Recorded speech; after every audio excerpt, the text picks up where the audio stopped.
자, 이제부터는 룻기 같이 보도록 하겠는데요. 룻기는 크게 배경이 유다 베들레헴하고요. 모압 지역입니다. 모압. 그래서 베들레헴에서 모압으로 가서 거기서 한동안 머물게 되죠. 이 엘리멜렉이라는 가족이 모압으로 이주를 하고 거기에서 엘리멜렉과 그의 두 아들이 죽고 남은 여인 3명 중에서 2명이 귀환을 합니다. 그래서 유다 베들레헴으로 와서 일어난 일들, 이런 일들을 쭉 기록하고 있는 것이 룻기인데, 룻기의 결국 목적을 봤더니 맨 끝에 다윗이 등장을 하는 걸 보니까 이 다윗의 집안이 어떻게 시작이 됐는가 하는 부분들을 얘기하는 한 예라고 할 수가 있습니다. 그래서 사사기도 끝날 때 어떻게 끝났습니까? 각기 소견에 오른 대로 행하였더라라고 하는데, 무엇이 없으므로? 왕이 없으므로 라는 표현이에요. 그러니까 왕을 기다리고 또 한편으로는 그 왕 누구냐 봤더니 룻기에서는 이 다윗의 일가를 소개하면서 이런 왕이다 라고 하는 것들을 우리에게 소개하고 있습니다. 자, 그런 면에서 룻기는 사무엘상의 서론적인 역할이자 또 사사기를 이어주는 그런 역할들을 해주고 있다는 것을 알 수가 있습니다. 자, 그 부분들을 우리 배경에 대한 부분들 한번 보면 이렇게 됩니다. 자, 베들레헴에서 모압 지역으로 가는 거예요. 모압 지역으로 가고 모압 지역으로 갈 때 이 위에 베들레헴이라고 하는 이 지역에서 밑으로 내려가 갖고 여매를 거쳐 가고 모압으로 갑니다. 이게 가능한 게 지금도 이쪽이 이스라엘을 현재는 이 여매라고 하는 사해죠. 사해가 가운데가 이렇게 혓바닥 모양으로 돼 있다라 혓바닥 반도라고 불러요. 이것은 히브리어로 니산이라고 부르는데요. 니산 반도라고 부르는 장소인데 여기가 여름이면 연결이 돼요. 우기가 아니라 건기가 되면은.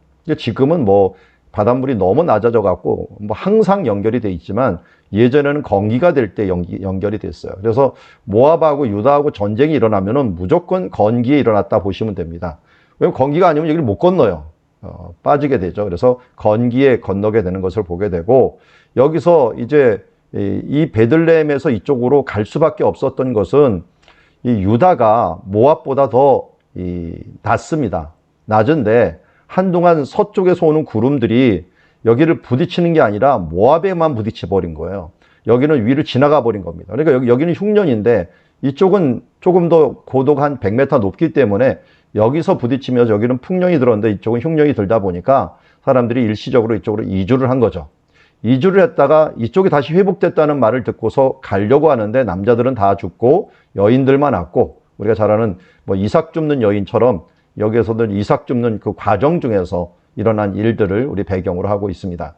잘 보면은 이스라엘 지형도에서 이 모습을 좀 봤으면 좋겠어요. 이게 해변길이라는 길은 이집트, 아래는 이집트하고 위에는 메소포타미아 문명이 있는 쪽을 연결하죠. 연결하고 그리고 이쪽 동쪽에서는 왕의 대로라고 하는 곳이 메소포타미아 문명 쪽으로는 다메섹을 거쳐 갖고 가는 쪽하고요. 그리고 오른쪽으로 내려가면은 홍해 쪽을 연결을 합니다. 그래서 홍해 무역을 통해서 아프리카 깊숙이 들어가는 쪽을 해가고 있는데 여기를 이제 연결하는 작업들이 있기도 하지만 이쪽 이 서쪽 사람들은 해변길을 위주로 산다면 이쪽 동쪽 사람들은 왕의 대로 위주로 산다 이렇게 생각하시면 되겠습니다. 왕의 대로. 자, 그리고 여기 중간에 이제 족장의 도로가 있는데 이 족장의 도로 중심으로 해갖고 사람들이 이제 사는데 그 중에 하나가 이제 베들레헴입니다. 베들레헴. 베들레헴에서 그러니까 해변길이 있고 족장의 도로 있고 왕의 대로가 있는데 이쪽 베들레헴에서 이쪽으로 넘어갔다 이렇게 보시면 되겠습니다. 자, 그래서 길이 이렇게 4개의 길이 있지만 이거는 평상시에도 사용하게 되는데 이쪽에서 사용되는 길, 예를 들어서 이 베들레헴에서 이쪽으로 이렇게 가는 길들은 평상시에 사용되는 길이 아니고 이게 건기 때만 사용되는 좀 험한 길 중에 하나였다 하는 것을 알 수가 있습니다. 자, 그리고 자, 먼저 1절을 보니까 사사들이 치리하던 그 땅에 흉년이 드니라 하면서 방금 말씀드린 것도 흉년이 들었고요. 그리고 베들레헴에 한 사람이 있는데 엘리멜렉이라고 하는 사람이고 그의 아내가 나오미죠. 나오미고 아들이 말론과 기럝이 있고 베들레헴 에브라 사람이다. 그러니까 베들레헴 여기 있는 곳을 에브라시라고도 불렀던 사람들입니다. 이들이 모압 지방에 들어가서 살더니 이렇게 살게 됩니다. 자, 요거를 좀 실감 있게 보려면요. 제가 이제 구글어스를 소개를 많이 안 해드렸는데, 제 유튜브를 보시는 분들은 구글어스를 보곤 하는데, 구글어스로 한번 이걸 찾아볼게요. 찾아보는 거 한번 재밌게 한번 우리 보는 쪽으로 가보도록 하겠습니다. 자, 구글어스라고 하는 구글어스 프로가 있는데, 뭐 구글어스도 있고 프로도 있어요. 여기 지금 성지 위치들이 있는데, 이 위치들에 있는 부분들을 제가 파일로 한번 올려드릴게요. 이걸 가지고서 여러분들이 조금 연습을 해보기도 하기 좋게 좀 파일을 올려드릴 테니까 좀 참고해 주시면 좋겠고요. 구글어스 성기 위치 있거든요. 이거 파일 올려드릴 테니까 이거로 나중에 연결을 해갖고 해주시면 되겠습니다.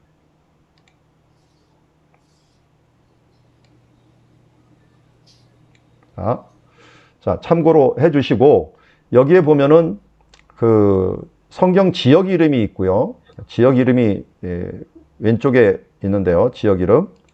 여기에 보면 여러 지역들이 있죠. 예를 들어서 이제 유다 지역으로 클릭을 하면 유다로 갑니다.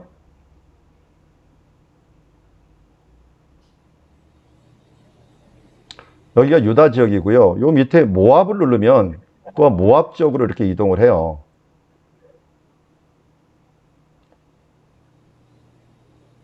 자, 모압 전체적인 걸 좀 보여주는데 이게 이제 모압 지역을 보여주고 있죠. 그리고 여기에 조금 뭐가 복잡하고 길이 막 나와 있고 하니까 이 레이어에 보면은 보여주는 게 있어요. 뭐 위치라든지 국경이라든지 뭐 도로를 줄여도 이제 많이 줄겠죠. 그리고 뭐 사진들도 보여줄 수 있어요. 그러니까 각기 뭐 예를 들어서 여기 지금 성경 지역이 있지만 유다 지역에 이걸 제가 드려도 이 유다 산지가 어딘지를 모르는 분은 잘 모르니까 이 큰 지역별로 넘어왔거든요. 베들레헴을 클릭해 볼게요. 2번 클릭하면 베들레헴으로 이렇게 쭉 갑니다. 가서 이게 사진을 해놨기 때문에 사진이 쭉 나와 있어요. 그러니까 예를 들어서 이게 베들레헴에서 한번 사진을 딱 클릭하면은 아무래도 사진 관계된 게 쭉 나오겠죠. 여러 베들레헴 지역에 대한 사진들이 나올 겁니다. 이런 부분들, 이런 파일을 받아갖고 쓰시면 될 것 같고요. 사진을 보여주면 복잡해지니까 이걸 없애고 최대한 줄이고요. 지금 이렇게 했을 때 뭐 길도 나와 있잖아요. 길도 제가 이 밑에다가 길을 만들어 놔서 그래요. 예, 길을 여기 있는 제목 길 뭐 이런 길이 있죠. 이런 길들이 있어서 그렇고 여기도 국경 같은 데를 이제 만들어 놔갖고 지금 그런데 이쪽 데이터베이스에서 다 없애버리면은 안 나오곤 합니다. 그러니까 참고를 해주시고요. 자, 여기에서 지금 우리가 보는데 베들레헴 지역을 한번 볼게요. 베들레헴 여기서 좀 아주 좋은 거는 여기다 대면은 예를 들어서 베들레헴에 여기 위에다 대면은 어느 정도의 고도인가 하는 부분들이 나와요. 자, 고도가 여기 보니까 이 왼쪽에 그 북이 뭐 북이 동 이렇게 고도가 나오고 제가 이게 지금 들어와 있어 갖고 없는데 여기 보면 고도가 0으로 돼 있는데 이쪽으로 가갖고 여기를 대면은 고도가 나중에 이렇게 나옵니다. 여기 지금 고도가 지금 잘 안 보이네요.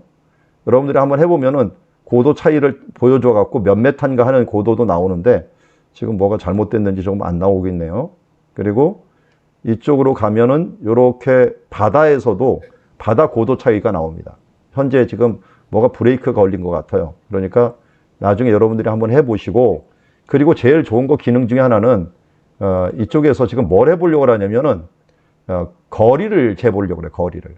거리를 경로 하면은 킬로미터로 해갖고 베들레헴에서 찍는 거예요. 베들레헴에서 찍어갖고 이 밑으로 내려와야 되는데 요 밑으로 일단 엔게디 쪽으로 내려오거든요. 내려오고 그리고 마사다 있는 근처를 거쳐갖고 여기 지나가는 길 나오죠. 보이죠? 이렇게 해갖고 소돔 근처로 알려지는 이 장소를 통해서 모압, 길하레셋이 모압의 수도예요. 이쪽으로 올라오면 한 84km 정도 이렇게 나오죠. 여기 84km 나오고, 지금 고도가 안 나오는데 제가 지금 이걸 뭘 하느라고 만져갖고 고도가 안 나오는데 여기에 고도가 나옵니다. 나오니까 그 고도 차이를 보면 알게 되고요. 이쪽은 한 800m 정도, 900m 고지고요. 이쪽 베들레헴 쪽은 한 800m 고지예요. 그리고 염해는 마이너스 400m예요. 그러니까 900에서 마이너스 400으로 간다면은 1300m를 내려가는 거예요. 1300m를 내려가고, 여기가 또 잘 보듯이 광야예요. 광야를 지나가는데 여기도 마이너스 400에서 800m인가 1200m를 올라가는 겁니다. 산을. 거기다가 거리만 해도 84km니까 뭐 이게 꼬불꼬불하고 더 많이 걸릴 겁니다. 그런데 어쨌든 하루에 이런 데서는 20km 가기가 힘들어요.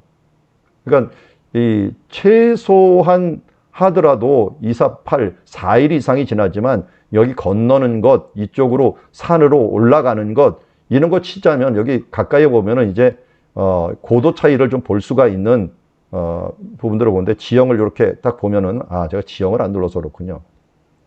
여기 보면 마이너스 415라고 여기 밑에 나오죠.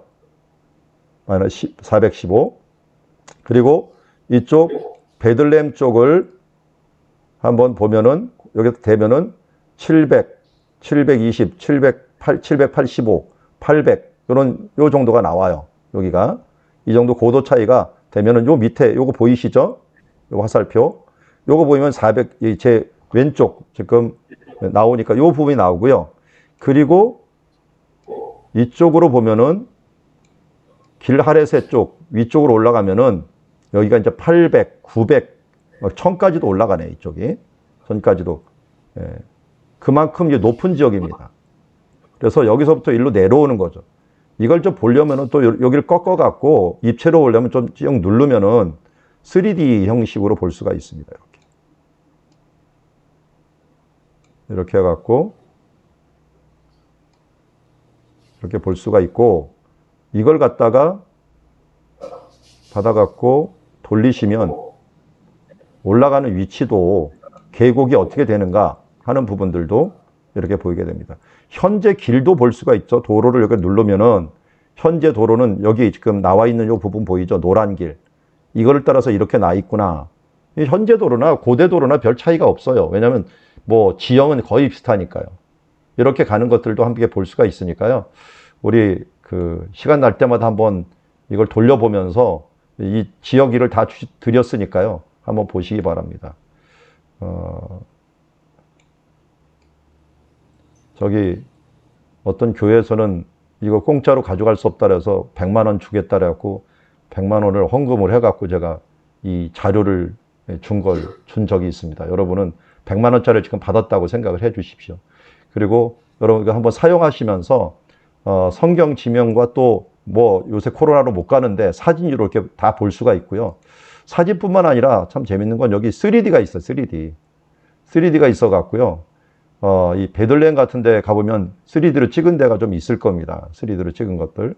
이런 3D로 찍은 장소들을 좀 많이 볼 수가 있으니까요. 이런 빌딩들 있죠. 빌딩. 자, 가까이 가볼게요. 빌딩을 이렇게 3D로 이게 그려놨어요. 그려놨고, 이 부분을 잡고서 이렇게 옆으로 돌리면은, 이게 베들레헴 교회가 이렇게 생겼구나 하는 것들도 볼 수가 있고요. 가까이 가면 또 뭐 들어갈 수도 있습니다. 그리고 사진들도 뭐 다양한 사진들이 있는데요. 여기에서 이 3D 빌딩뿐만 아니라 그 사진들도 전체를 다 찍은 360도 사진, 이런 사진들도 있습니다. 그러니까 그런 부분들도 같이 보면서 하여튼 뭐 자료가 없어 갖고 못 본다, 이건 없는 것 같아요. 다 다양하게 볼 수가 있고요.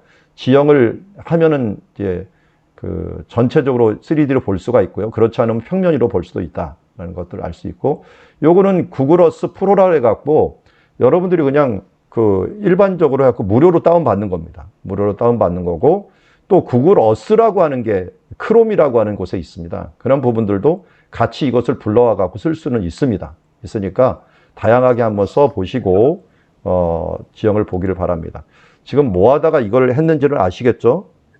지금 그 룻과 나오미가 얼마나 먼 길을 갔는가 하는 부분들을 지금 보고자 하는 겁니다. 여기서 길하레셋에서 지금 여기까지 다시 돌아오는 길이 결코 쉬운 길은 아니었다. 뭐 산을 오르락 내리락 하는 그 과정뿐만 아니라 여기에 이 마이너스 400m 정도가 되면요 굉장히 덥습니다. 굉장히 더운 이것들을 감내해야 되고, 또 우리 그 여기 예루살렘에서 여리고로 내려가다가 강도 만난 일들, 예수님이 예를 들죠. 그런 것들은 강도들이 또 많은 거예요. 그러니까 여인 2명이 여기를 가는 것은 어떻게 보면 목숨 걸고 돌아가는 거예요. 차라리 여기서 갈 때는 남자들 3명이 있으니까 괜찮았어요. 그런데 2명이 돌아갈 때는 나오미와 룻은 정말 목숨 걸고 돌아가는 그런 상황이었다. 이런 것들 때문에 이 베들레헴에 있는 사람들이 룻을 칭찬을 한 겁니다. 당신이 온 거는 정말 당신의 신들을 버리고 자기네 있는 신을 버리고 여호와께로 오고 하나님께로 올 뿐만 아니라 이 나오미에게 인자를 베풀었던 이런 부분들이 바로 이 귀하게 여겼던 것을 보게 됩니다. 자, 그래서 여기 베들레헴이라는 곳에서 모압 지방이 보여요. 날씨가 이렇게 맑으면. 밑에 깊숙이 있는 여매 쪽은 안 보이고 유다 광야하고 모압 쪽이 이렇게 보이곤 합니다. 자, 그리고 여기서 나오미의 남편 엘리멜렉이 죽고, 근데 왜 하나님께서 엘리멜렉도 죽고 2 아들도 또 나중에 다 죽었을까요? 여기에 보면 엘리멜렉이 아주 큰 잘못을 한 거예요. 왜냐하면 이때가 잘 보면은 보아스가 누구의 아들이냐면 그 앞에, 그러니까 그 살몬이라고 하는 사람의 아들인데, 살몬이 출애굽 시대에 있었던 라합하고 결혼한 사람이에요. 그러니까 라합의 아들이 보아스인데, 그럼 들어온 지 몇 대도 안 된 거예요. 몇 대도 안 돼 갖고 뭐 100년도 안 지난 것 같아요. 근데 그 정도 시기에 그냥 하나님께서 주신 이 땅을 갖다가 그걸 갖다가 버리고서 조금 힘들다고 해갖고 떠나버린 겁니다.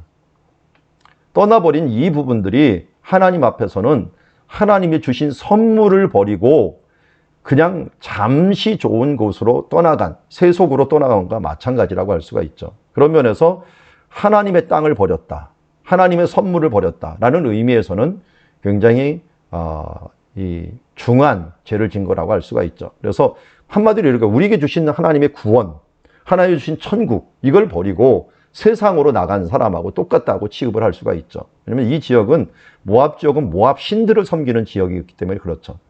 자, 그런데 여기에서 2 아들이 얻었는데 한 명은 오르바, 한 명은 루시더라라고 해갖고 거주한 지 10년쯤에 말론과 기련 2 사람이 죽고 여인은 2 아들과 남편의 뒤에 남았더라라고 말씀하고 있고요.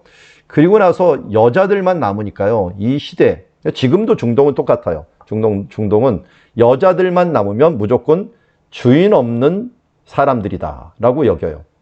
남자가 있어야지, 어린아이라도 남자가 있으면 버티게 되는데 남자가 없으면 주인 없는 사람들이라는 뜻을 갖고 있어갖고 마구 어떻게 보면 약탈을 해도 도와줄 사람이 없다라고 생각을 해요.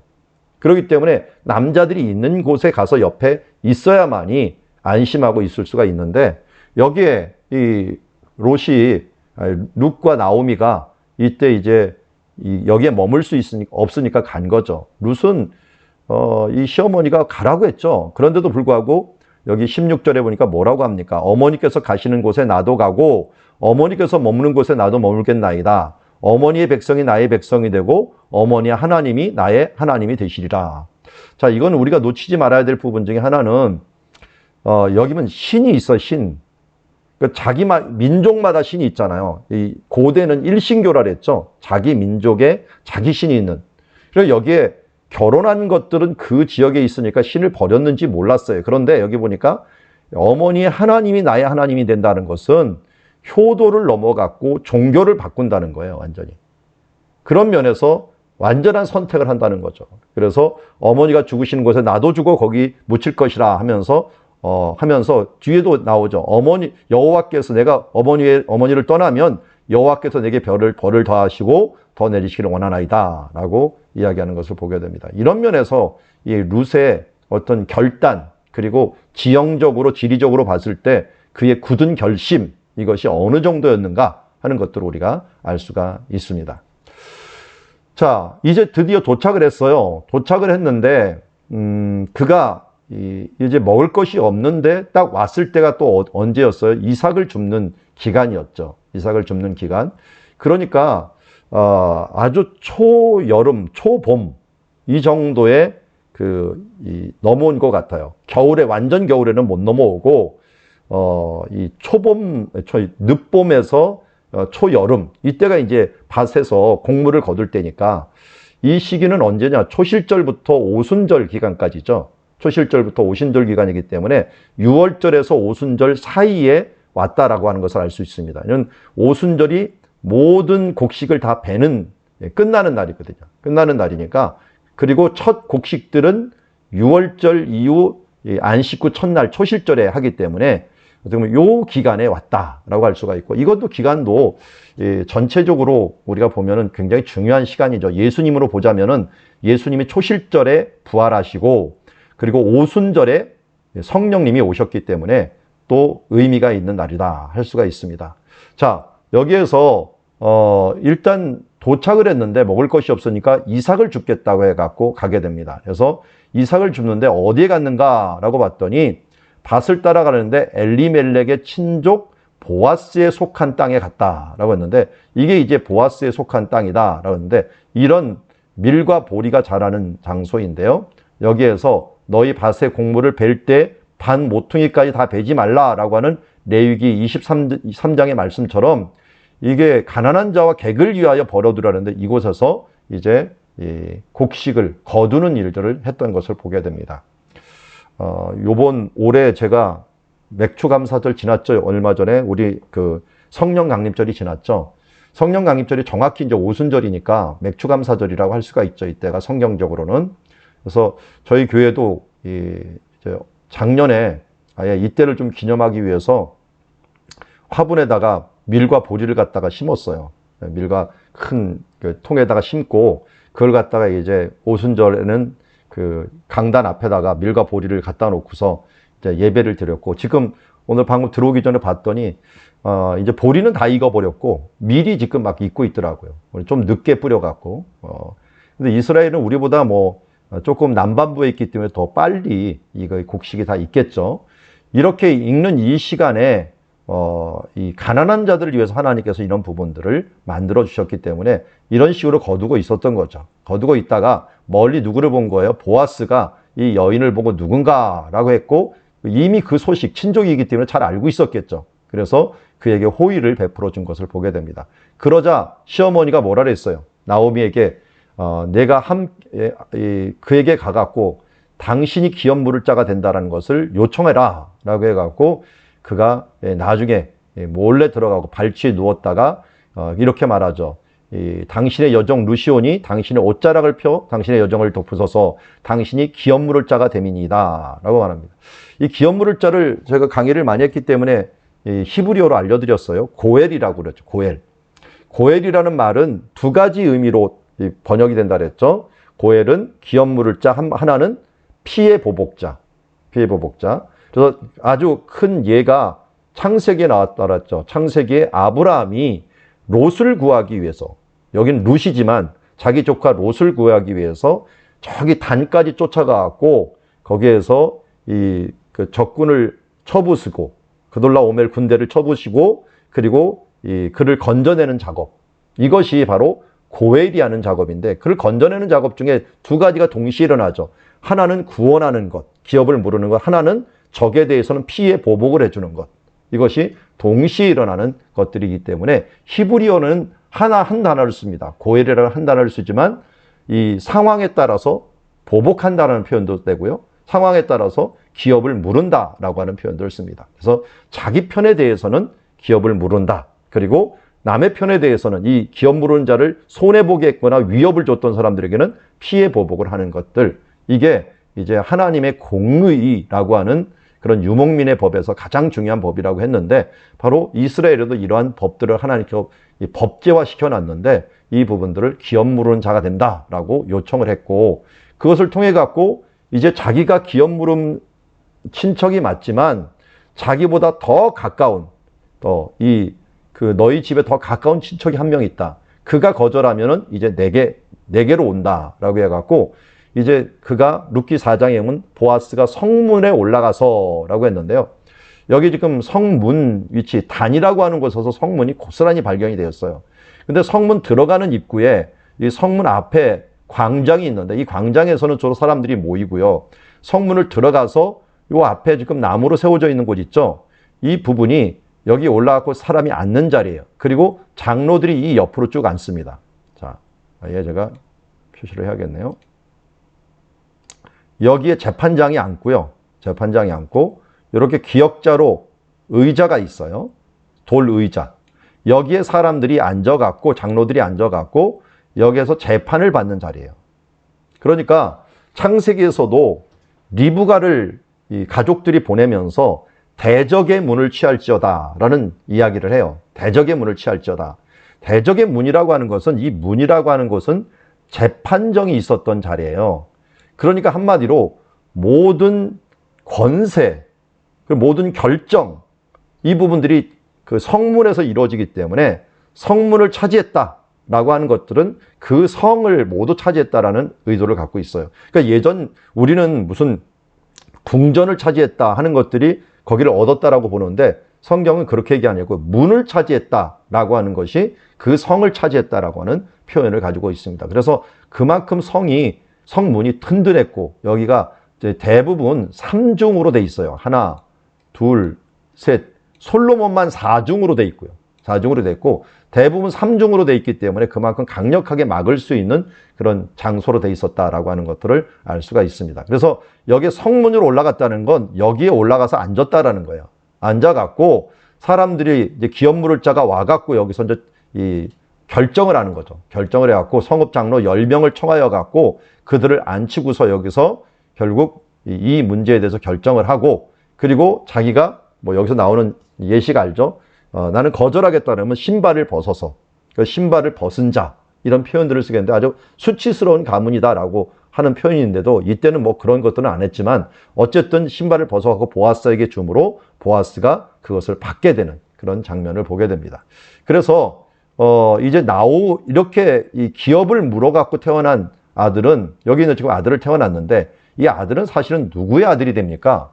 이것은 나오미의 그 이제 손주가 되고 그리고 보아스의 아들이라고는 할 수가 없어요. 보아스는 양아버지가 되는 거죠.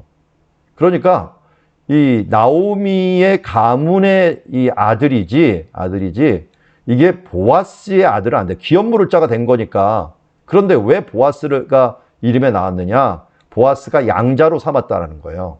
그 집안이지만 그 집안의 양자로 삼았고 그리고 보아스는 이 오벳이라고 하는 아들, 이 아들이 이제 오벳이죠. 오벳이라는 게 이 종이라는 뜻을 갖고 있어요. 섬기는 자라는 뜻을 갖고 오벳은 이새를 낳고 이새는 다윗을 낳았더라 하였고 결국 다윗에 대한 부분들을 이야기하기 위해서 이 부분들을 이야기하는구나 하는 것들을 우리가 알 수가 있습니다. 그래서 다윗 가문이 이런 식으로 나왔다는 이게 왜 중요하냐면 예수님의 족보가 나중에 나올 때 여기에 지금 살몬의 아내가 라합이고요. 라합도 등장을 하고 보아스의 아내로 이제 등장하는 게 룻도 등장을 하죠. 이게 다 예수님의 족보에 나오기도 하고 다윗의 족보에도 나오기도 하면서 이 다윗의 족보와 예수님의 족보는 기업 무르는 자들의 어떻게 보면 계보이다라고 하는 것을 알려주고 있어요. 기업 무르는 자, 예수님께서 우리에게 오신 목적이 뭐냐면 기업 무르는 자로 오셨거든요. 우리가 룻처럼 도망가고 잡혀가고 죄의 종이 되어갖고 가는 그 지경에 우리 스스로는 구원할 수 없으되 와갖고 목숨 걸고 와서 우리의 목숨 값을 치르면서 우리를 구원해내신 기업 무르자 되신 예수님. 근데 그 예수님뿐만 아니라 그의 조상들도 바로 이러한 기업 무르는 자였다 하는 것들을 알려주는 것이죠. 그럼 어떻게 보면 룻기의 주인공이 룻과 같지만 원래 큰 의미는 보아스가 주인공이에요.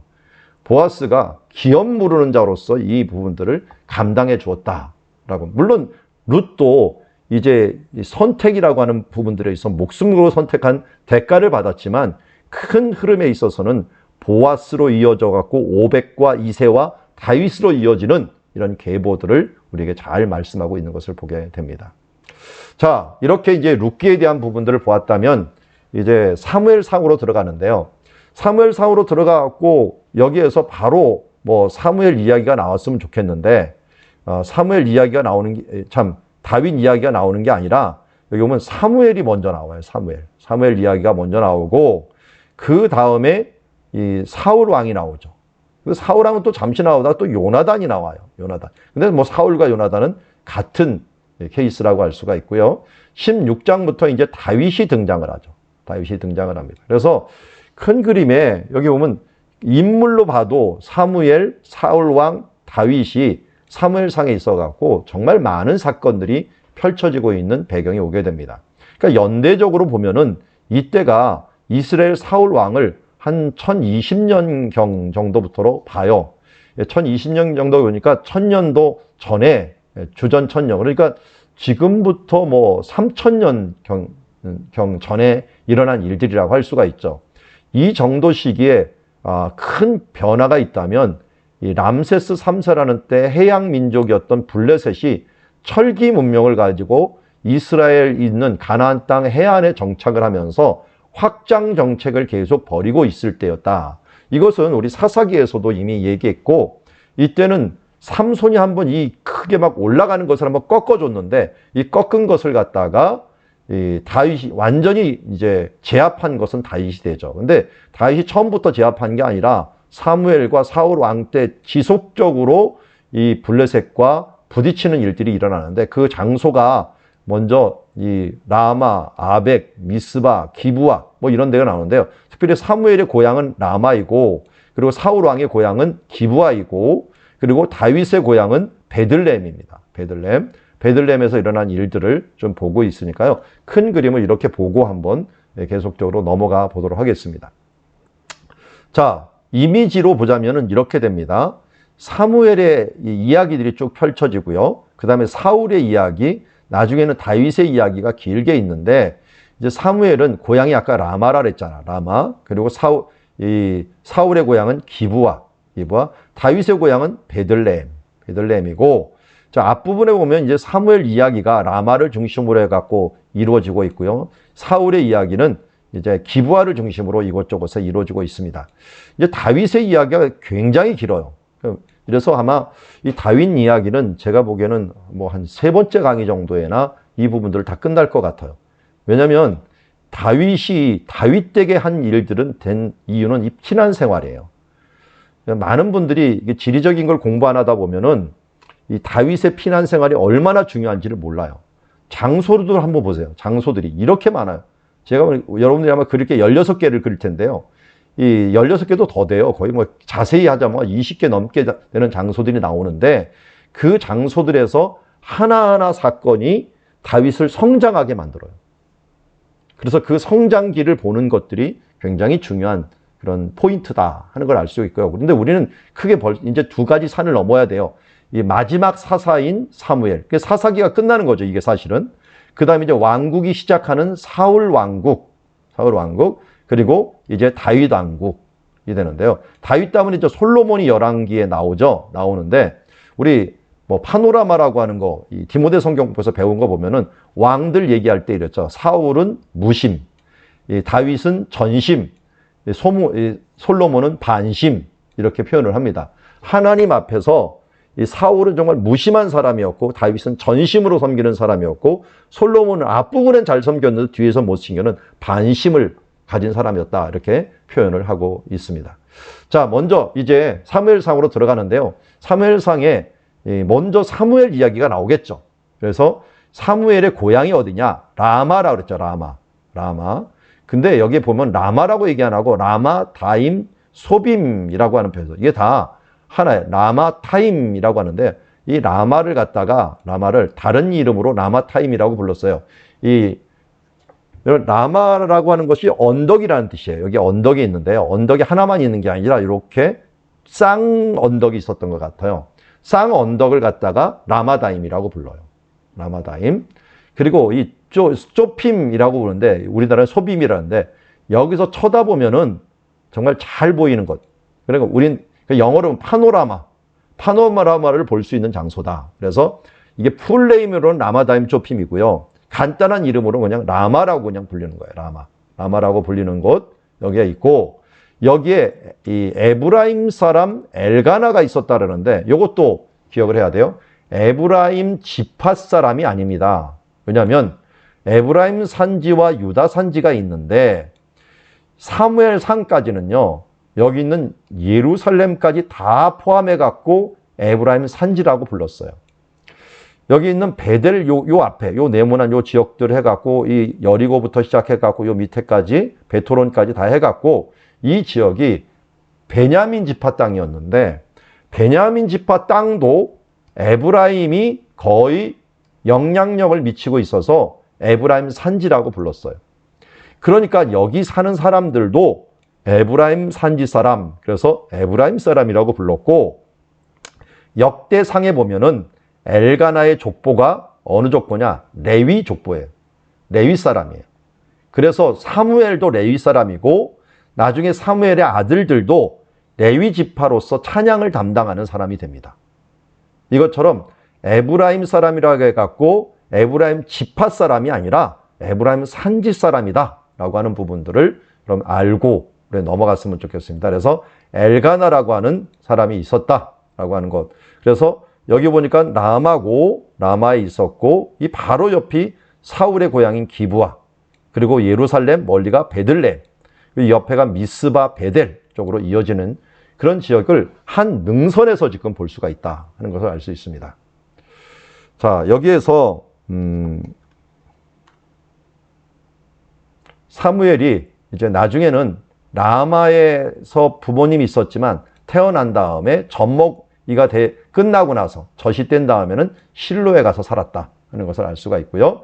자, 실로에 가서 살게 된 연유를 우리가 잘 알듯이 이 한나의 기도를 통하여 볼 수가 있죠. 한나가 정말 하나님께 간절히 기도를 했는데 이 기도하는 이 모습이 너무 열정적이다 보니까 얼굴이 어떻게 됐어요?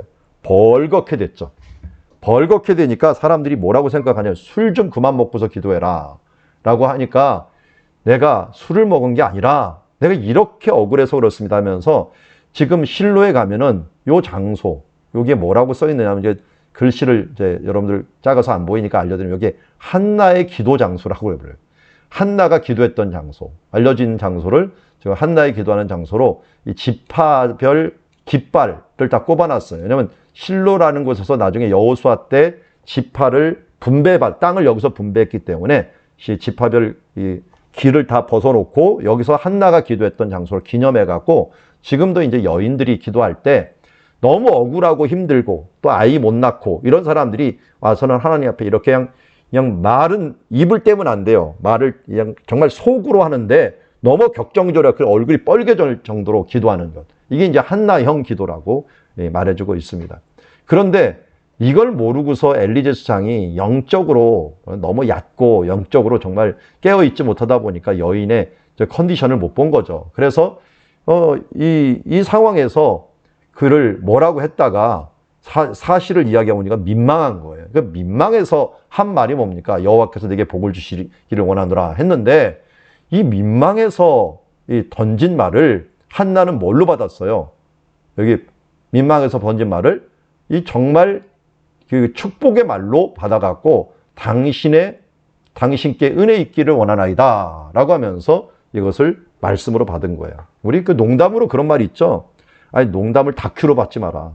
그런데 지금 이 한나가 거의 그 수준이에요. 그냥 뭐 민망해서 던진 말을 갖다가 다큐로 받은 케이스죠. 그래서 이걸 믿음으로 받아버린 거예요. 그냥 내가 당신께 은혜 있기를 원하나이다. 이게 우리 초대교회에 항상 이슈가 됐어요. 초대교회는 로마의 압박이 있다 보니까요. 신앙을 버리는 사람들이 제법 있었어요. 그 중에서도 감독들, 지도자들이 로마의 이 핍박에 의해서 그냥 신앙을 버리고 또 또 배신하고 혹은 이단위로 가고 하는 일들이 벌어졌는데 초대교회사에서 그러면 이런 사람들에게 세례를 받은 사람은 어떻게 되느냐? 아니 나중에 이단이 되거나 신앙을 버린 이런 배신자들이 세례를 준 사람은 그럼 무효냐? 아니면 그냥 유효냐? 이걸 얘기하는 이게 논쟁이 또 있었어요. 그 논쟁은 결론은 그거예요. 한나 예가 돼버린 거예요. 그 신앙이 어떻든지 그 당시에 믿음으로 받은 것들을 받기로 한 거예요.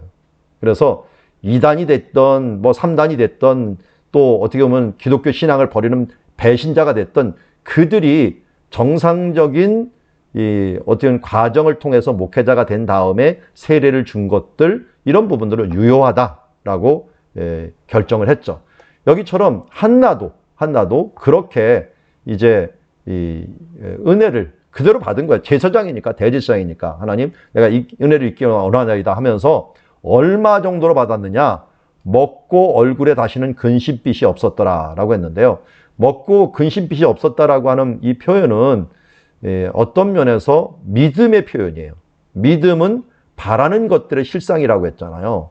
그렇기 때문에 여기서 받아들이는 이 부분들이 믿음으로 받고 절대로 의심하지 않았다라고 하는 표현이라고 할 수가 있습니다. 그만큼 한나의 믿음이 여기서 정확히 나타난 부분들을 보게 됩니다.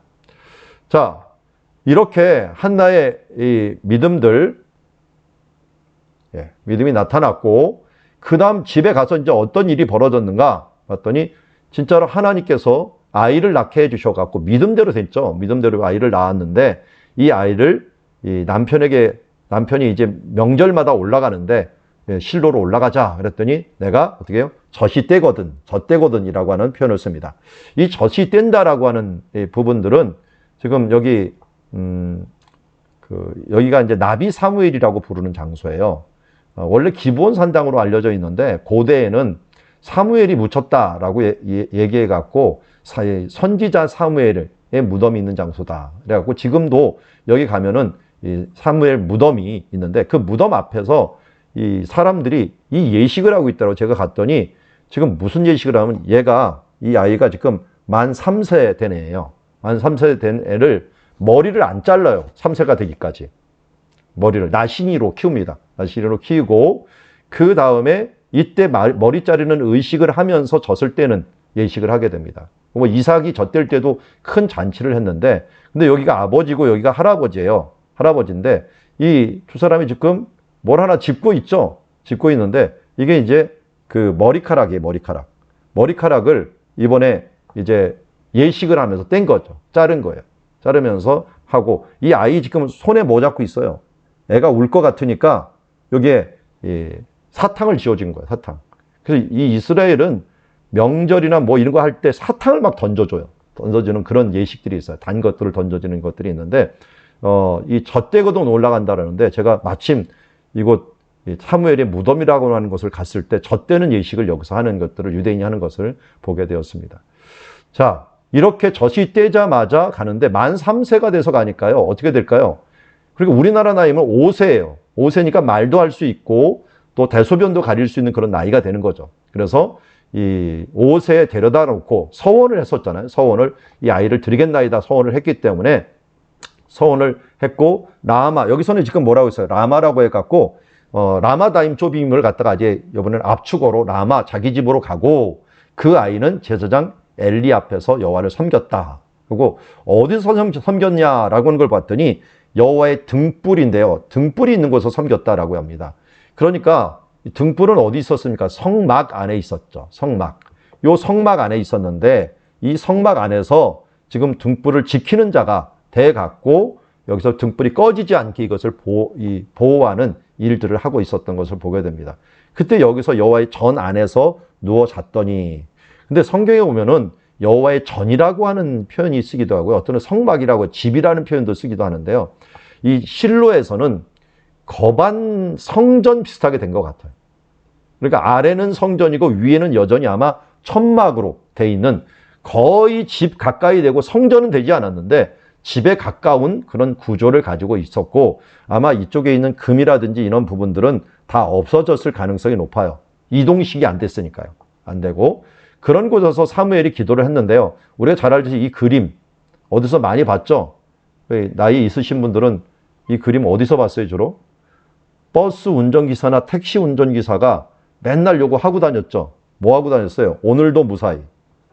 오늘도 무사히. 사무엘 이 기도가 왜 오늘도 무사히가 됐는지 그건 모르지만 이게 사람들에게는 무슨 이 이미지처럼 무슨 자기를 보호하는 아이콘처럼 사람들에게 안전을 각오하는 이런 이 그림이 됐는데요. 사무엘이 이렇게 기도하다가 하나님께 계시를 받는 거죠. 그 계시 내용이 뭐였냐면 이 엘리의 집이 망할 것이라는 거죠. 그러니까 엘리가 그 전에 하나님의 사람한테 한번 어떻게 보면 계시를 받고 이번에는 사무엘한테 받으면서 무슨 일이 벌어지냐면 영적인 역전이 일어버린 거예요. 역전이. 엘리의 가장 큰 잘못은 뭐였습니까? 이 자녀들이 하나님의 예배를 멸시하는데도 불구하고 그 부분들을 제어하지 못한 거예요. 그러니까 말은 했겠죠. 이렇게 하면 안 된다. 저렇게. 그 성경에 나오잖아요. 그런데 그 부분에서 철저하게 하나님을 멸시하는 예배에 대하여 제재하고 분명하게 이 부분들을 액션을 취해야 되는데 말만 하고 액션을 취하지 못함으로 말미암아 하나님 앞에 어떻게 보면 하나님을 멸시하고 어떻게 보면 하나님의 예배를 갖다가 멸시하면서 하나님을 멸시하는 결과를 가져와서 그들의 집안이 멸망할 것이라고 하는 이 계시를 사무엘한테도 듣죠. 근데 두 번이나 들었는데도 불구하고 자기는 나이가 들어서 그런다든지 이런 걸로 결국 제재는 하지 못해요. 그러다가 전쟁이 일어난 겁니다. 전쟁이 일어나서 하나님께서 이들에게 결국은 이 엘리 집안을 갖다가 심판하는 결과를 가져오게 되는데 그 부분들을 우리 한번 하나씩 보도록 하겠습니다. 자, 사무엘이 이쪽에 살았는데 블레셋 사람들이 이제 전쟁하러 올라옵니다. 자, 왜 이곳에 올라왔을까요? 왜 이곳에 올라왔을까요? 여기를 잘 보면은 해변길이에요. 이 해변길. 해변길을 따라서 지금 올라오는 이 지역이요. 요 아래 강이 하나가 있는데요. 이 강이 야르콘강, 성경에는 얄곤강이라고 하는 강인데 이 강 때문에 길이 한 군데 모이죠. 그게 아벡이라는 장소예요. 아벡이라는 장소고 여기까지는 블레셋 땅이에요. 블레셋 땅인데 이곳을 갖다가 넘어선다라고 하는 것은 영토를 확장한다라고 하는 의미를 가지고 있어요. 북진 정책을 쓰는 거예요. 북진 정책을. 근데 이것을 막아야 되는 것들은 에브라임 지파가 큰 몫을 해야 돼요. 유다 산지에 있었던 사람들은 삼손 이야기 때 나왔죠. 그들이 이 블레셋 사람들이 우리를 다스리는지 알지 못하느냐 하면서 어떻게 보면 이들에게 거의 내준 상태였어요. 내준 상태였는데 이 에브라임 지파가 그래도 여기는 막고 있었어요. 이쪽은 막고 있었는데 여기를 내주면 북쪽이 다 뚫려버리는 거예요. 그리고 여기서 어떻게든지 막아야 되는 거예요. 북쪽이 뚫리지 않기 위해서는. 그래서 그 일들을 위해서 지금 에브라임 사람들이 어떻게 하느냐 모이고 있어요. 세 군데서 모여갖고 모인 장소를 에벤에셀이라고 부릅니다. 여러분 성경에는 에벤에셀이 2번 나오는데 이 앞에 있는 에벤에셀은 패배한 에벤에셀이고요. 그리고 나중에 사무엘이 등장할 때 에벤에셀은 도움의 돌, 승리한 에벤에셀이에요. 2개가 있는데 여기에 모여갖고 이 가운데서 전쟁이 일어난 거예요. 전쟁이 일어났는데 이 전쟁에서 1차 전쟁에서 실패를 하죠. 1차 전쟁에서. 그러니까 2차 때 뭘 가져왔느냐? 2차 때 이 언약궤를 실로에서 가져온 거죠. 실로에서. 언약궤를 가져왔고 아벡을 싸웠는데 2차 때 더 큰 패배를 하면서 언약궤까지 뺏기죠. 뺏겨갖고 어디로 데려갑니까? 보니까 아스돗으로 가져가고 아스돗에서 가드에서 에그론에서 나중에는 베세메스까지 여기서는 이제 소로 암소 2마리가 올라가는 소로 움직이고요. 또 나중에는 저 기럇 여아림까지 올라가는 것이 언약궤 이동이에요. 근데 이 언약궤 이동이 굉장히 중요한 게 여기 있는 기럇 여아림이 있고요. 실로가 있어요. 실로가 있었던 이 장소는 에브라임 지파의 땅이에요. 그런데 기럇 여아림은 유다 지파의 땅이에요. 특별히 여기 베세메스부터도 다 유다 지파 땅이에요. 이렇게가 다 유다 지파 땅이기 때문에 여기 있는 에브라임 지파에서 유다 지파로 언약궤가 옮겨졌다라고 하는 부분들을 이야기하고 있어요. 이게 큰 중심의 이동이라고 할 수가 있죠.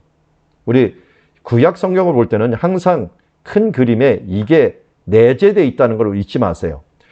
창세기 49장부터 야곱이 선지자잖아요. 야곱이 예언을 하고 축복을 했는데 에브라임, 요셉 지파를 갖다가 너는 정수리가 될 것이다. 머리가 될 것이다. 라고 얘기를 했고 유다 지파에게는 지도자의 지팡이가 너희를 떠나지 아니할 것이다. 이렇게 얘기를 했어요. 그러면 누가 지도자가 된다는 거예요? 대체 에브라임과 유대. 이게 항상 경쟁 관계를 가지고 있었는데 이 출애굽해갖고 들어올 때도 에브라임 지파에서는 여호수아, 유다 지파에서는 갈렙, 이 쌍벽이 큰 기둥을 이루면서 남쪽과 북쪽을 차지하고 있었는데 그렇지만 요셉이 그 당시까지는 요셉 지파였던 에브라임 지파가 실로의 언약궤를 가지고 있으면서 사사기까지는 이 우위를 점하고 있었다. 우위를 점하고 있었는데 그런데 이들이 이 우위를 점한 장자의 직분을 감당하지 못함으로 말미암아 하나님께서 언약궤가 자동적으로 이동을 해야 되는데 이것도 외국인에 의해서 그것도 짐승에 의해서 소에 의해서 유다 지파로 이동을 하면서 하나님이 스스로 움직이셨다라고 하는 표현을 여기서 깔고 있습니다. 그래서 중심 이동이라고 할 수가 있어요. 중심 이동. 그래서 여기 보면 아벡이라고 하는 장소는요. 어떻게 보면 중심 이동의 아주 중요한 전쟁터다라고 부를 수가 있어요. 왜냐하면 나중에 이 아벡은 신약 성경에서는 안디바드리가 돼요. 안티파트리스라고 부르는 장소인데요. 안디바드리라고 해갖고 이 헤롯이 만들어낸 헤롯이 자기 아버지의 이름을 따서 했는데 나중에 이 예루살렘 쪽에서 이 사도 바울이 잡혀갖고 갈 때 안디바디를 거쳤다라고 하는 표현이 나와요. 여기에 표현이 나와갖고 이쪽에 거쳐갖고 가이사랴 쪽으로 해갖고 로마 쪽으로 이동하는 장면이 나오는데 이거는 이 로마 쪽으로 이동하는 이 장면은 어떤 면에서 이 큰 중심이 이제 예루살렘에서 이 로마 쪽으로 복음이 움직여가는구나 하는 중심 이동의 하나의 역할을 하고 있는데 여기서도 이미 구약에서도 에브라임 지파에서 유다 지파로 옮겼고 신약에서는 예루살렘에서 로마로 옮길 때 이 아벡이라고 하는 장소가 바로 그런 역할을 하고 있었다 하는 것을 알 수가 있습니다. 자, 여기서 우리는 잊지 말아야 될 것은 하나님이 자기 역할을 감당하지 못할 때 움직이신다라는 성막을 무슨 신주단지처럼 생각을 했어요. 이 사람들은 전쟁할 때 이 언약궤만 오면 승리한다. 물론 언약궤가 하나님의 인재를 상징하지만 하나님 말씀대로 사는 사람들에게만 이 하나님의 언약궤가 도움이 되지 이 성경 말씀이 하나님 말씀대로 살지 않는 사람들에게는 하나도 도움이 되지 않는 것을 보게 됩니다. 여러분 그거 아시나요? 구약 성경에 임마누엘이라는 말이 나오죠. 이 임마누엘이 이사야서 7장 14절에 나옵니다. 임마누엘이. 그런데 마태복음 1장에도 임마누엘이 나오죠. 그런데 잘 보면요. 구약 성경의 임마누엘은 심판의 임마누엘이에요. 내가 처녀가 잉태하여 아들을 낳으리니 임마누엘이라 하리라 라고 했는데 그 임마누엘이 누군가 봤더니 그 뒤를 보면은 아수르가 쳐들어오는 거예요. 하나님이 너희 가운데 심판으로 임하는 하나님이 될 것이다. 임마누엘이고요. 이게 신약 성경으로 넘어가면은 임마누엘이 누가 하는 거예요? 자기 백성에게는 하나님의 임마누엘이 그를 돕고 그를 구원하는 자. 그러니까 예수라고 하는 이름이 구원이라는 뜻이잖아요. 그래서 예수님의 이름이 두 가지잖아요. 예수, 임마누엘. 근데 임마누엘이라고 하는 것들이 구원이라는 것과 함께 있어서 믿는 사람들은 구원이지만 믿지 않는 사람들은 임마누엘이 바로 심판이 된다라고 하는 걸 우리가 알려주고 있습니다. 여기서도 마찬가지죠. 마찬가지. 언약궤가 믿는 사람들에게는 구원의 표시가 되지만 이게 믿지 않는 사람들에게는 특별히 블레셋 쪽에 들어갔을 때는 심판의 도구였고 또 이스라엘 사람들일지라도 하나님을 믿지 않고 이것을 이용하려고 하는 사람들에게는 심판의 도구가 되었다 하는 걸 알 수가 있습니다. 그래서 가룟 유다의 가장 큰 죄는 사실은 예수님을 이용하려고 한 거죠. 예수님 옆에 있었지만 차라리 가룟 유다는 자기가 그게 심판이 돼버린 거예요. 이용하려고 했던 것. 그러니까 베드로하고 달랐던 점은 그거예요. 똑같이 부인했지만 베드로는 예수님을 섬기려고 하는 태도를 가지고 있었고, 가룟 유다는 예수님을 이용하려고 하는 태도를 갖고 있었다 하는 것을 알 수가 있습니다. 자, 그래서 이 부분들 좀 블레셋까지 표시를 하면서 보면 이렇게 됩니다. 아스돗을 통해 갖고 가드, 에그론, 그 다음 베세메스 쪽으로 올라가는데요. 자, 여기에서 이왕이면 블레셋을 조금 이해하도록 합시다. 이 블레셋의 도시가 지금 몇 개예요? 5개 도시가 나와요. 5개 도시. 이 아래 보면 가사라고 하는 곳이 나오죠. 가사인데 이 가사는 지금 가자라고 부르죠. 가자지구. 가자지구가 여기입니다. 삼손이 죽은 곳이죠. 그리고 요 앞에 아스글론이라고 하는 곳이 나옵니다. 아스글론. 요새 여기 가자지구에서 막 로켓포 치잖아요. 뭐 로켓포 쏘면은 제일 위험한 곳이 여기 지금 아시켈론이라고 부르는데요. 아시켈론이 가장 위험한 장소예요. 가까우니까. 그 다음에가 아스돗, 그 다음이 가드, 에그론. 요 5개가 연맹한 공동체가 뭐냐? 블레셋이에요. 이게 블레셋이에요. 그러니까 블레셋은 도시 연맹체예요. 왜 그러느냐? 이게 이 해양 문명에서 왔기 때문이에요. 우리 아테네라든지 그 스파르타라든지 이게 도시국가잖아요. 그쪽 부분에서 왔기 때문에 그들은 도시국가 체제를 가지고 있었기에 여기도 도시국가 체제를 가지고 있는 게 블레셋이었다 하는 것을 알 수가 있고요. 이 팔레스타인과 이제 첫 전쟁이 일어날 때 언약궤가 지금 이동을 해갖고 기럇 여아림까지 이제 이동하는 그 과정은 크게 이제 중심이 이동하는 것이다 하는 것을 우리가 알 수가 있습니다. 자, 이 부분도 우리가 봤고요. 전쟁을 우리가 좀 화살표가 걸렸네요. 그 부분들을 이제 사진으로 좀 볼게요. 전쟁했던 것을. 블레셋과 정식으로 대규모 전쟁을 했던 것은 이게 첫 번째 전쟁이죠. 사무엘상 1장에 블레셋 사람과 싸우려고 에베네셀 견에 진치고 블레셋 사람들은 아벡에 진쳤더라. 이게 이제 아벡성입니다.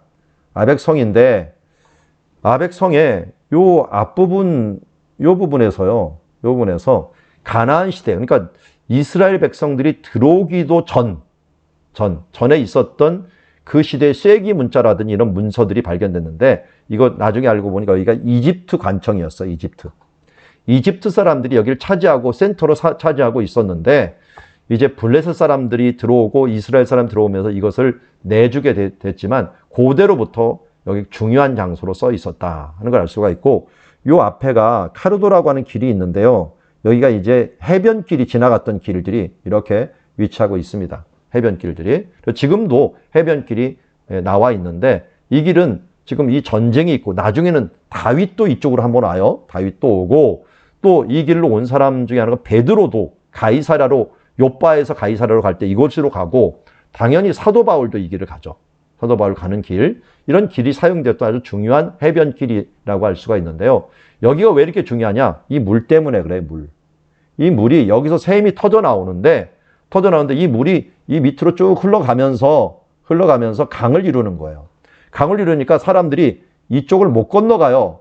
그 당시에는 뭐 다리가 교량인 것들이 발전되어 있지 않았기 때문에 못 건너다 보니까 지금 길이 어떻게 돼 있어요? 이렇게 삥 둘러갖고 한 바퀴를 삥 둘르게 이런 식으로 돼 있었다 하는 것을 우리가 알 수가 있습니다. 그래서 둘러가는 길들이기 때문에 여기에는 모든 사람이 머물 수 있어야 됐고, 거기다가 물도 있었기 때문에 가장 큰 요새, 또 중요한 요새로서 사용이 되었다. 여기를 건너면 이제는 이 북쪽으로 갈 수 있는 지역인데, 여기 요새를 이기느냐, 지키느냐 못 지키느냐에 따라서 북쪽을 내주느냐 못 주느냐 하는 것이었기 때문에 이스라엘이 모두 모여서 전쟁을 했다라는 걸 알 수가 있습니다. 그걸 지도로 보면 이런 식으로 볼 수가 있습니다. 이런 식으로 볼 수가 있고, 앞에 보이는 사진 보듯이, 자, 여기는 한번 사진 보십시오. 사진 보면은, 여기에 지금 쭉 옆에 있는 사진 보면은 이 물들, 호수 같은 물들 보십시오. 지금도 정말 물이 많이 나오고, 현재까지도 나오니까요. 중요한 도시라는 걸 알 수가 있고요. 그리고 여기서 길이 한꺼번에 모이는 것들을 알 수가 있죠. 여기 길이 이렇게 강이 흘러내려가면서 길이 한꺼번에 여기서 모이는 지점이 된다 하는 걸 알 수가 있습니다. 그래서 야르콘 강이라는 강이고, 지금도 이렇게 흐르는 강들, 길이 이런 식으로 이렇게 둘러가는, 현재도 이렇게 둘러가고요. 여기에 지금 강이 지금 흘러갔고 바닷가로 내려가는 방향을 보고 있습니다. 자, 그러다 보니까 블레셋 사람들이 싸웠어요. 그래서 여기까지만 살고 있었는데 아벡을 친 거예요. 치면서 이제 이기니까 어디로 간 거예요? 북쪽으로 올라간 거예요. 그래서 이스라엘 골짜기까지도 거의 다 차지해버리는 결과를 가져왔고, 이때 또 피해가 베니게도 피해를 입어요. 베니게도 다 정복이 당하는 거예요. 그리고 북진 정책을 펼 수가 있었는데, 나중에 뭐 이쪽으로 넘어가는 이 길을 아직은 내주지 않은 상태예요. 사울왕이 이걸 지키려고 했던 건데, 그래 거의 여기까지는 다 점령당한 상태라고 할 수가 있죠. 점령당한 상태라서 이 하나의 요 자리 하나가 우리나라 저 철원 근처에 있는 백마고지, 그런 거 비슷한 거예요. 하나를 차지하는 게 북쪽을 내주느냐 못 주느냐 하는 것들에 대한 결과였는데, 이 부분들을 내줄 수밖에 없어갖고 이런 식으로 이스라엘이 지금 중요한 해변길을 다 내준 거나 마찬가지다 하는 것을 알 수가 있습니다. 자, 그리고 일신교 사상이라고 했죠. 일신교라고 하는 뜻은 무슨 뜻을 갖고 있냐면, 각 민족이 자기 종교를 가지고 있어요. 그리고 자기 신을 가지고 있는데, 이 고대 사람들은 무조건 보이는 신을 갖고 있었던 거예요. 이들이 가지고 있었던 신은 다곤 신이라고 그러는데요. 이게 다곤인데, 다그라고 하는 말이 물고기라는 뜻이에요. 그러니까 이들이 해양 문명에서 왔기 때문에 물고기 신을 섬긴다고 추정을 해요. 그러다 보니까 물고기, 밑에는 물고기든지, 또 이게 메소포타미아 지역에서는 위에는 물고기고 이 아래는 사람처럼 되어 있는 것들이 또 나오기도 해요. 이건 부조물이 나오기도 하는데, 이런 신을 만들어 놓고 섬기는 거예요. 섬겼는데 이스라엘 신하고 싸워서 이겼으니까, 근데 이스라엘 사람들은 신을 어떻게 가지고 있는가 봤더니 보이는 신이 아니라 봤더니 그들은 궤를 가지고 있어요. 궤. 언약궤를 가지고 있는 거예요. 그러니까 이걸 그들의 우상이라고 생각한 거예요. 그리고 그 싸움에서 이기면은 그들의 신을 뺏어오는 거예요. 뺏어와서 어떻게 해놓느냐? 자기 신 앞에다가 굴복시키는 거예요. 그러면 그 민족도 그 신 앞에 굴복된 것으로 여기는 거예요. 이게 어디에서 많이 나오냐면, 바벨론이 쳐들어왔을 때 성전 기구들을 가져가 버리죠. 성전 기구를 가져간 이유는 뭐냐면, 우리가 너희 신들을 이스라엘에서 가져갈 게 없으니까 이 성전 기물을 가져가갖고 그걸 신전에다 두는 거예요. 그러니까 나중에 벨사살 왕이 신전 기물을 갖고 막 먹는 행위가 나오잖아요. 이 먹는 행위가 결국 뭐냐면은, 우리 신이 너 이렇게 많은 신들을 이겼다라고 하는 것들을 이야기하는 거거든요. 그러니까 당연히 여기에서는 신 앞에다가 여기를 굴복시키는 이런 일들을 하면서 그들이 기념하려고 했던 거죠. 그런데 웬일이에요? 이게 계속 무너지기 시작하는데, 얼굴이 땅에 닿을 뿐만 아니라 나중에는 이게 무너져 갖고 조각이 나 갖고 이 문지방까지 막 흩어져 있는 이런 걸 보면서, 이게 어떻게 된 거냐? 거기다가 뭐까지 일어나요? 이 독한 종기까지 일어나요.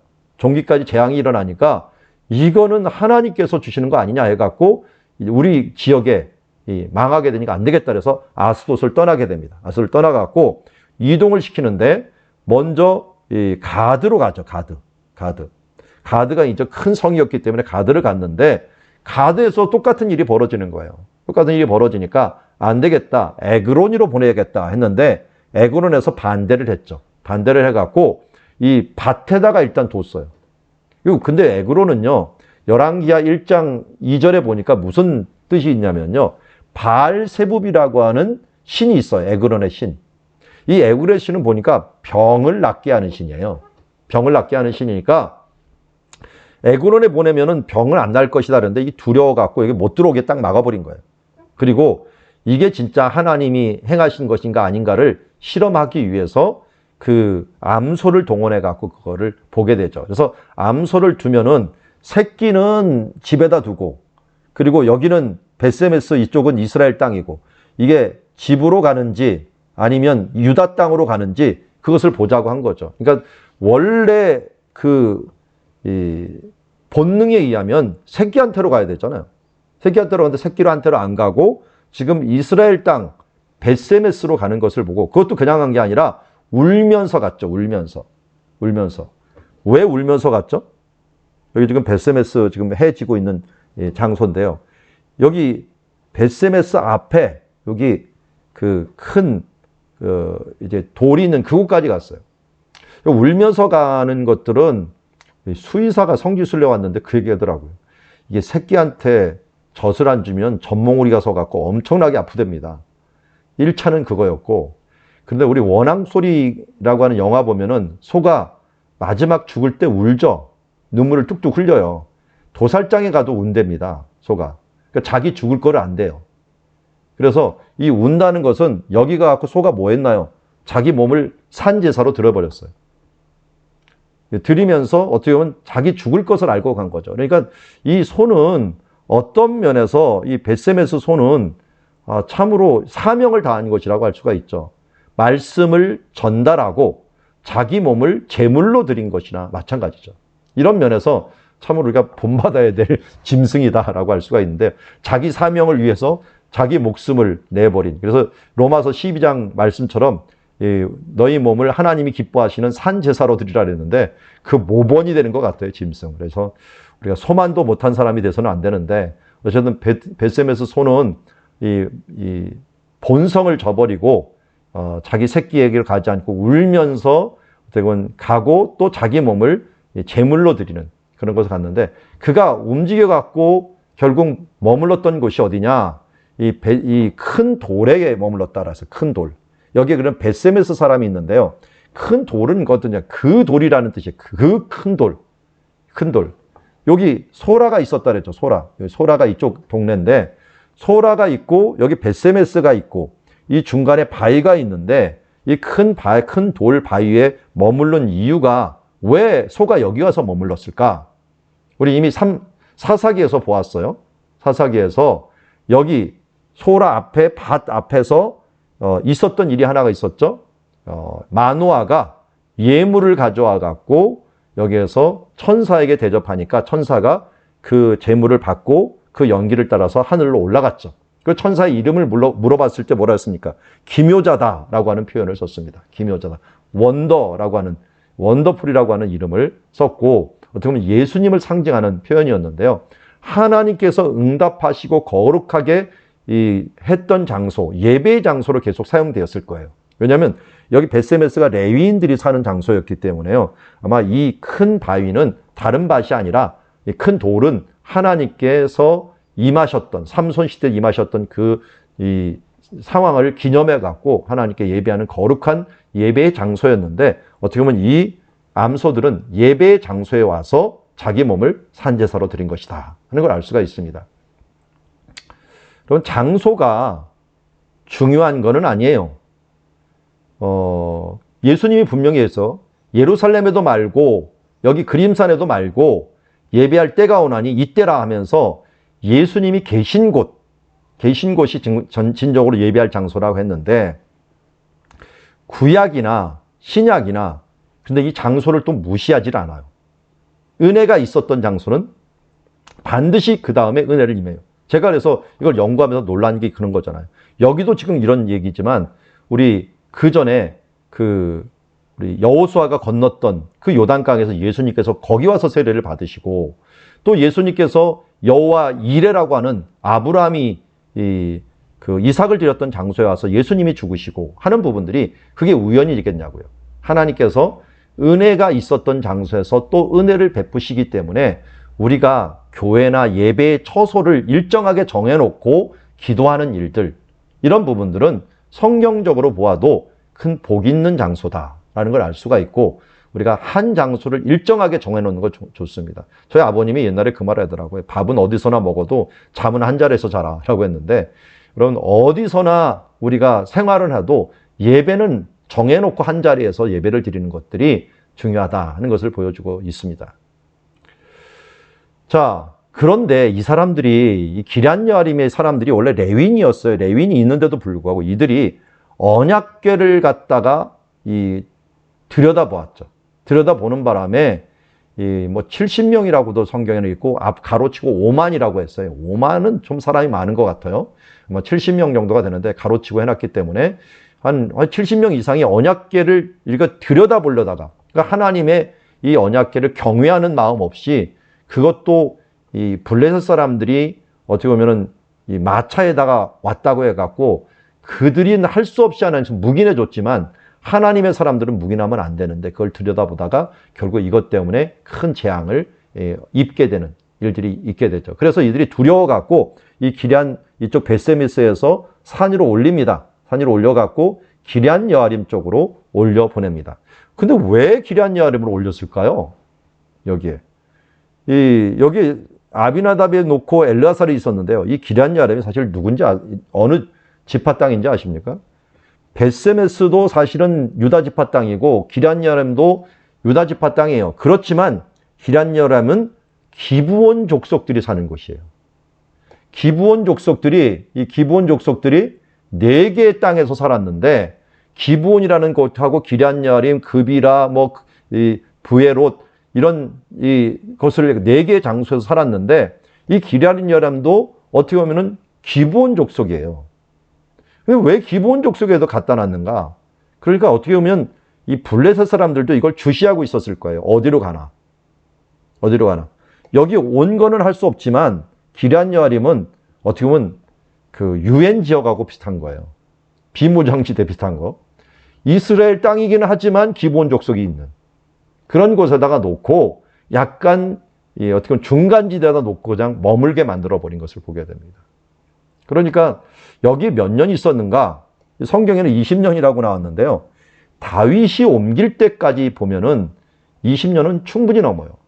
어떤 사람들은 80년 정도 잡는 사람도 있더라고요. 어쨌든 오래 다윗이 이곳에서 예루살렘을 옮기기까지는 한참 동안 여기서 있었던 것을 보게 되는데 그만큼 중요한 장소가 되죠. 그래서 현재는 아부곳이라고 불러요. 아부곳이라고 부르면서 교회가 세워져 있는데 여기 교회가 어떤 의미가 있냐면 이곳 사람들이 얘기하는 거예요. 가서 내가 들은 건데 이곳 사람은 그래서 이 교회 안에 들어가면 그림도 있어요. 그림도 있는데 여기가 다윗이 가져간 곳이자 언약궤를 가져간 곳일 뿐만 아니라 예수님이 엠마오로 갔다는데 엠마오의 후보지 중에 하나예요. 엠마오. 그러니까 말씀 언약궤가 있었던 장소이기 때문에 예수님도 말씀이시잖아요. 그 말씀인 장소에 빼놓지 않고 가셨는데 이곳에 오신 이유는 부활하신 이후에도 바로 당신이 말씀이심을 알려주었고 이때도 두 제자에게 말씀으로 그들을 가르쳐 주셨죠. 그러자 그들이 마음이 뜨겁지 아니하더나. 그러니까 말씀으로 예수님이 자기를 드러내신 것을 보게 됩니다. 그래서 언약궤, 말씀 이런 부분들과 함께 연관되는 부분들을 보게 됩니다. 자, 이렇게 한 뒤에 이제 사무엘 이야기가 드디어 이제 등장을 하게 되는데요. 이 사무엘이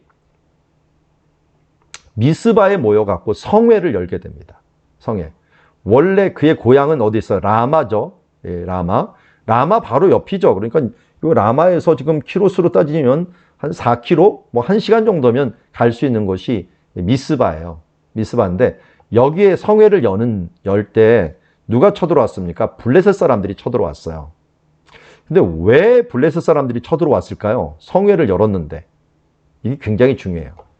요 부분이 베델서부터 예루살렘까지 요 부분이 있죠. 요 부분이 에브라임과 유다의 중간지대예요. 중간지대다 보니까 여기서 사람이 모인다는 것은 뭘 의미했냐면은 온 이스라엘이 하나로 뭉친다는 걸 의미했어요. 하나로 뭉친다는 거예요. 그러니까 하나로 뭉쳐버리면 힘이 강해지는 거예요. 이 힘이 강해지는 걸 미연에 방지하기 위해서, 하나로 뭉치는 걸 미연에 방지하기 위해서 먼저 미스바의 성회를 방해하고 이들을 흩어버리려고 한 거예요. 그러니까 사무엘은 이 상황이 굉장히 절박했던 것은 하나님의 신앙으로 어떻게든지 하나로 묶고 나라를 묶으려고 했는데 블레셋이 쳐들어왔는데 이미 이쪽에 전쟁에서 한번 크게 패했기 때문에요. 이 전투력이 없는 상태였어요.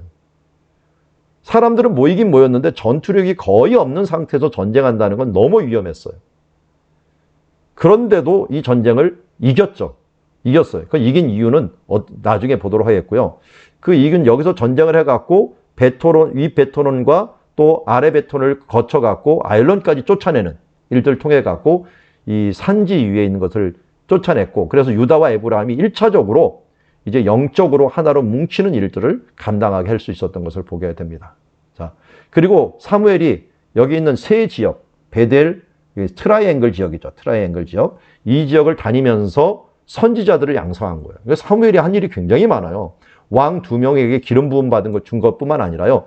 선지자들을 세워갖고 신학교를 3개나 세운 거예요. 이게 나중에 어디에 나타나요? 엘리야가 승천하기 위해서 이쪽 여리고 쪽으로 막 갈 때 베델의 선지자들 나오죠. 그리고 나중에 여리고의 선지자들 나오죠. 이런 것들이 다 사실은 어디 역량이에요? 사무엘의 역량으로 만들어진 신학교들이에요. 선지자들 학교들.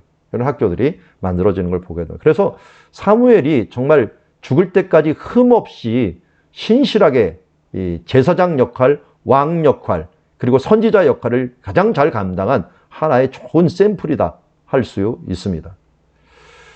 이제 이 이야기를 이제 좀 사진으로 볼까요? 사무엘이 온 이스라엘을 미스바로 모이라. 미스바는 이렇게 바라본다는 거예요. 여기 올라가면은 다른 지역이 쫙 쳐다보이는 미스바 지역입니다. 지금은 이 미스바가 크게 이 지역을 라말라라고 불러요. 라말라. 그래서 팔레스타인 사람들의 좀 수도 역할을 하는 것이 지금 라말라인데 그 라말라에 속해 있어요. 지금은 조그만 마을이. 그래도 뭐 유적지라고 사람들이 이제 안 사는데 자꾸만 사람들이 집을 이 위에서 막 올라와가고 짓곤 해요. 좀 보호를 해줬으면 좋겠는데 우리한테는 중요한데 이 이슬람한테는 별로 중요하지 않다 보니까 자꾸만 점령당하는 지금 상황에 있습니다. 어쨌든 그래도 지금 가면은 좀 남아 있어 갖고 볼 수는 있습니다. 자, 이곳에 가서 이제 보면 이런 미스바가 있는데 여기서 모였다 함을 듣고 블레스 사람들이 쳐들어온 거예요. 쳐들어오니까 사무엘이 그럼 뭐 했느냐 그러면 전투력도 없는데 어떻게 할까 했는데 젖 먹는 어린 양을 가져다가 온전한 번제를 드렸다라는 거예요. 자, 이게 굉장히 중요한 이야기인데요. 온전한 번제는 다 태워드리는 거예요. 그래서 최소한 2시간, 뭐 많게는 4시간 정도가 걸려요. 지금 이 밑에서 이 블레셋사들이 막 쳐들어오고 수많은 군대가 오고 이스라엘 사람들은 여기서 있어봤자 뭐겠어요. 지금 제사하러 예배드리러 왔고 뭐 가져왔자 뭐 이 농기구 이 정도만 가지고 왔을 거예요. 그런데 여기서 전쟁을 하는데 사무엘은 끝까지 하나님께 맡기는 거예요. 그러니까 온전한 번제라고 하는 것은 시간이 걸려도 좋습니다. 하나님이 알아서 해주십시오 하면서 끝까지 맡기는 거예요. 이 끝까지 맡기는 게 쉽지 않아요. 히스기야 왕도 이 하나님을 잘 믿는 사람이었지만 처음에는요 아수르가 너무 강하니까 여호와의 전에 있는 금 다 띄어갖고 베껴갖고 다 아수르 왕한테 줬어요. 두 번째는 줄 게 없으니까 할 수 없이 랍사게 앞에 와갖고 그 편지를 놓고 하나님께 기도를 했거든요. 제가 아쉬운 것은 그냥 아니 처음부터 그렇게 기도할 것이지 왜 처음에는 자기가 할 수 있는 것이 있으면요 때로는 더 역효과가 나더라고요. 그럼 하나님을 더 의지하지 못해요. 여기서는 사무엘은 아예 할 수 있는 게 하나도 없으니까 하나님께 전적으로 맡기니까 그 다음 하나님이 일하시는 거예요. 하나님이 일하셔갖고 이 부분들을 놀랍게 이루게 해갖고 어떤 일이 벌어졌습니까? 번제를 지를 때 그들이 가까이 오니까 하나님께서 여기 우레를 바랬다. 우레를 받으니 그들이 어지럽게 하시니 그들이 이스라엘에서 패한지라 하면서 이런 협곡이 많은데 이들이 말을 가지고 병거를 가지고 만약 왔다면 우레가 있으면 어떻게 합니까?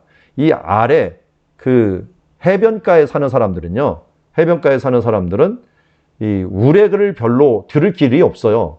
왜냐면 여기는 산이다 보니까 이쪽에서 구름이 부딪혀 갖고 여기서 우레가 굉장히 일어나요. 저도 이스라엘 살면서 정말 맨 첫 해는 우기 때가 겨울이 됐는데 우레 소리가 얼마나 센지 몰라요. 깜짝깜짝 놀라요. 우리 애들도 깜짝깜짝 놀라고. 그런데 산이라서 그래요. 그냥 700m, 800m 고지니까요. 그런데 아래에 있던 사람은 이걸 들어보지 못한 거예요. 특별히 뭐 말 같은 것들은 더 못 들어봤겠죠. 그러니까 우레가 울리니까 깜짝 놀라갖고 말도 뛰고 이 사람들도 어찌할 줄은 몰라갖고 우레 때문에 어떻게 어지럽게 되니. 이스라엘 사람도 많이 들은 거예요. 들은 거니까 별 문제가 없는데 이들이 막 그냥 우왕좌왕 해버리니까 때는 이때다 가갖고 그들이 가지고 있는 칼 뺏고 뭐 몽둥이 들고 가갖고 그들을 쳐갖고 결국 이기고 그런데 반 이상은 어떻게 이겼을까? 아마 이런 말들이 뛰면서 이런 계곡으로 다 빠져갖고 뒹굴며 죽었을 것이다 생각을 합니다. 그런데 이 장소가 과거에 어떤 장소인지 생각나십니까?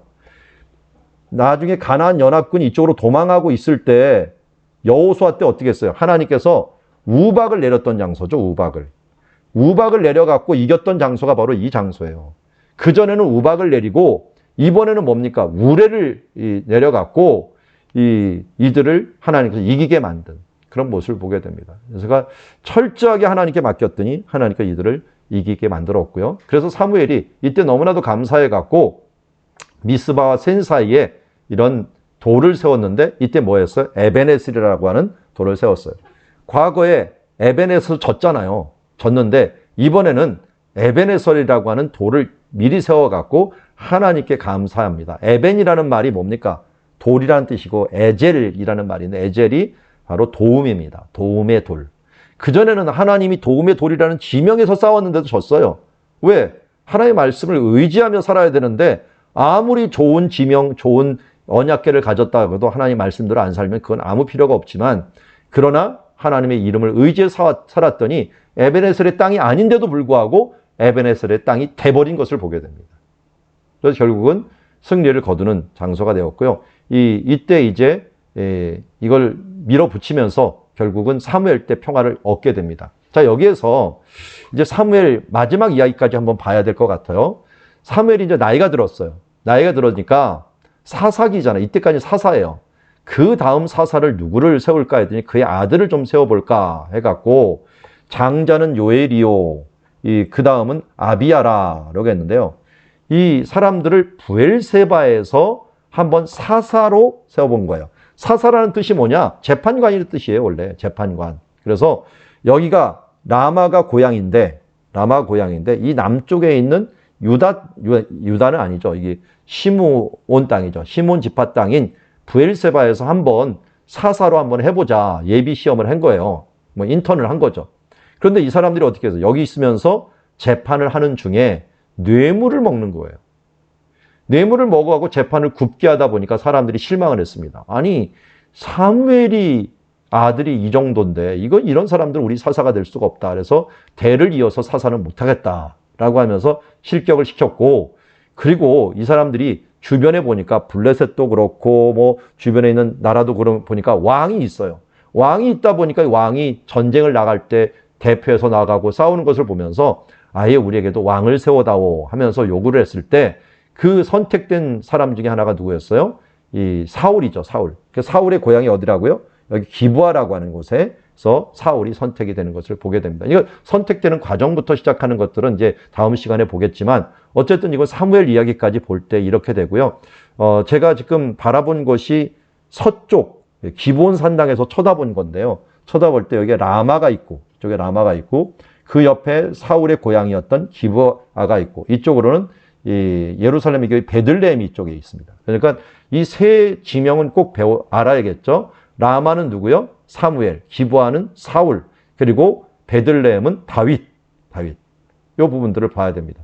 자, 요것도 제가 말씀을 드렸어요. 사실은 사사기에서 이 제사장이 자기 아내가 첩이죠. 도망가갖고 베들레헴에 갔는데 베들레헴에선 장인어른이 대접을 너무 잘해갖고 계속 안 보내려고 해갖고 그를 잡아뒀는데 나중에 기브아에서는 대접은커녕 그를 뺏어갖고 그 아내를 죽이는 것까지 해갖고 사울의 고향과 다윗의 고향을 어떻게 보면은 이미 복선을 깔아놔요. 다윗의 집안 가정 여기서는 이렇게 대접 잘하는 거고 사울의 고향 이런 것은 이렇게 대접을 못하는 곳이다 하면서 복선을 쫙 깔아놓으면서 그 사사기의 복선 그리고 나중에 그 다윗의 집안에 대한 복선 이런 부분들을 룻기에서 깔아놓으면서 이제는 사울 왕으로 넘어가고 사울 왕에서 다윗 왕으로 넘어가는 그런 과정들을 보게 됩니다. 여러분들 이거 그릴 때 이왕이면은 강의가 끝날 때마다 제가 이제 과제식으로 내놓을 테니까요. 지도도 함께 그리면서 나가면 좋을 것 같습니다. 그래서 복습 좀 해갖고 지도도 한번 꼭 그려주시면 좋을 것 같습니다. 이제 다음 시간부터는 사울 왕에 대해서부터 시작을 해서 다윗이 세워지는 과정까지 우리 함께 보도록 하겠습니다. 자, 여기까지 우리 오늘 말씀을 마무리하도록 하겠습니다.